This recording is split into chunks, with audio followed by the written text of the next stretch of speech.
Welcome back to the channel, guys. My name is Derek Coffey, and I'm the founder of FWP.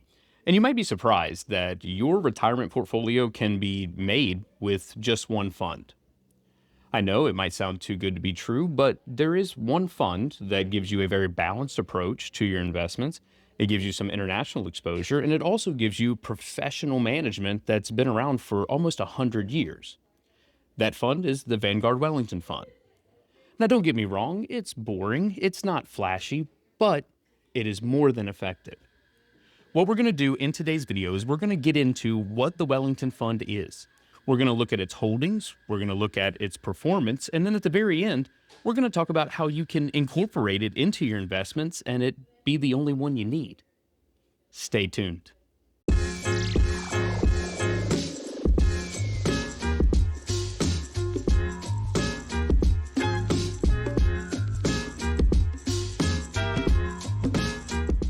So what is the Vanguard Wellington Fund? Well, if you haven't heard of this fund before, it is what's considered a balanced fund, meaning you have a good mixture of stocks and bonds. And this is really good when you're in retirement because it gives you the growth aspect of being invested in stocks, but it also gives you the income component and the safety of being invested in bonds. Now, the Vanguard Wellington Fund is diversified and it helps keep volatility at bay. If you're invested in a 100% stock portfolio, you're going to suffer from those severe ups and downs of whatever the stock market is doing. By having your money put in something that's more balanced, it helps smooth out that ride. Even through those severe ups and downs, the Wellington Fund kind of just ticks along. Now, the breakdown of the Wellington Fund is 62.5% U.S. stocks. There's 3.5% international stocks. So unlike some of the other balanced funds that are solely focused on America, the Wellington Fund gives you access to the international markets as well. Sure, the U.S. leads the markets in a lot of cases, but there are some years where it falls behind.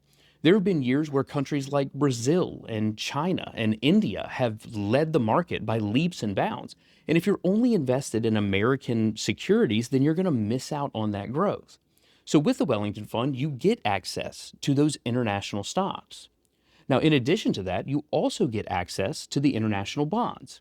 The Wellington Fund is comprised of about 6% of international bonds, and then the other 28% is all U.S. bonds. Now, the beauty of the Wellington Fund is it has been around since 1929. It has seen every market cycle that you can imagine. And the fact that it's still around and it's still used quite a bit today is a testament to how much confidence you can put into this fund. So we understand what the Wellington Fund is, but the part we really care about is how this thing has performed over these last 100 years. Since its inception, the Vanguard Wellington Fund has returned 8.35% per year. Since 1985, or the last 40 years, it's returned 10.3%. And I put some other return numbers in here just for the ones that really care about those figures, but the Wellington Fund has held up well over long periods of time. Even this year alone, in 2025, it has returned 6.76%, which is about 1.5 points more than what the S&P has returned. And a lot of that has to do with the international exposure. The U.S., with all of the tariff news and everything we were dealing with, the U.S. suffered for a little while, and the international markets helped pick up the difference. Now, to really show you where that international exposure helps, we're going to look at the years that it was down. Over the last 40 years, there's only been 6 times where the Wellington Fund has lost money. The first time this happened was in 1990. It lost 2.81%. In 1994, it lost 0.5%. And then in 2002, it lost 6.9%. Now, for reference, from 2000 to 2002, everyone lost money in the U.S. because of the dot-com bubble. In 2000 and 2001, the Wellington Fund actually held its own. It was just finally in 2002 when it spread worldwide and it affected everyone.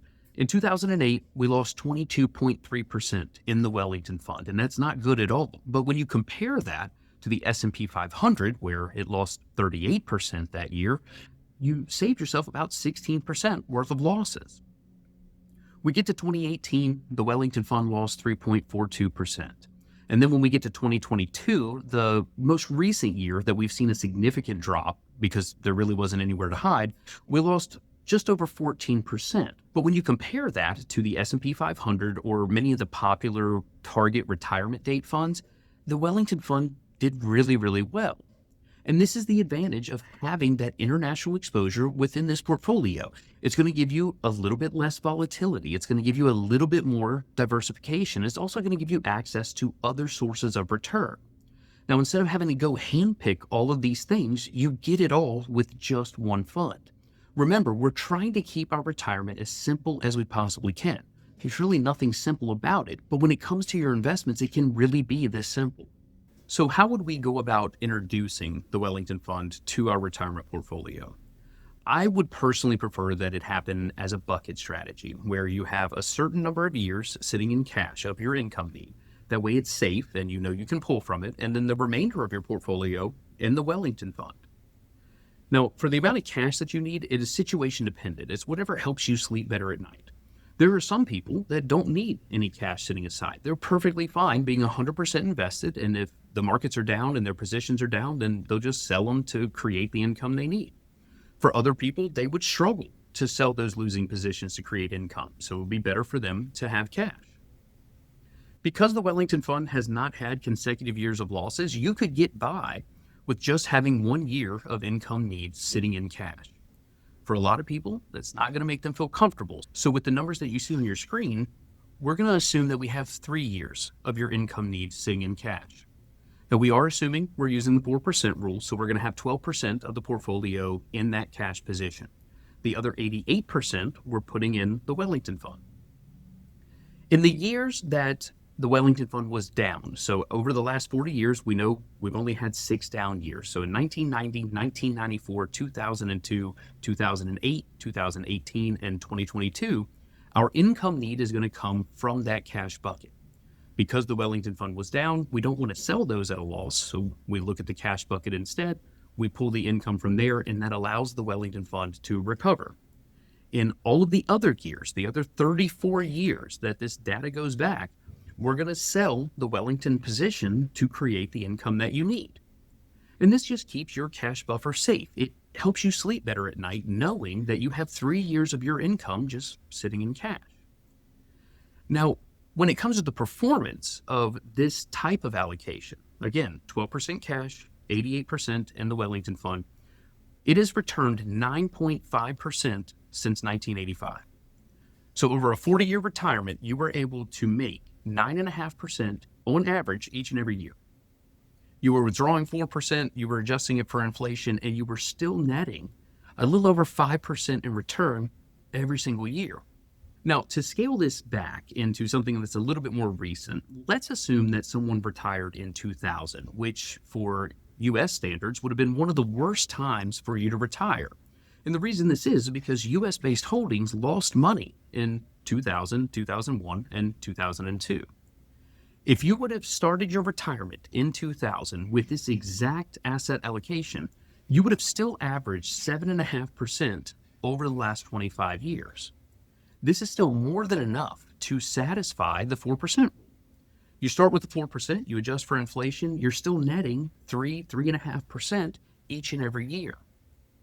This is the power of the international exposure within this Wellington Fund.